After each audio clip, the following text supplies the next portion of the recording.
You ask Tiger to calculate. This deals with linear inequalities with one unknown. The final result is x greater than 26. Let's solve it step by step. Isolate the x. Multiply both sides by 2.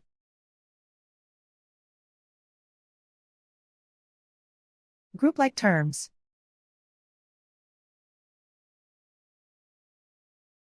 Multiply the coefficients.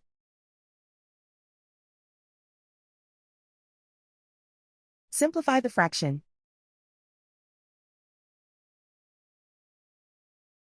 Simplify the arithmetic.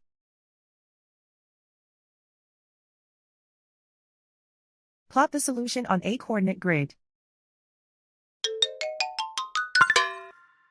And so the final result is x greater than 26.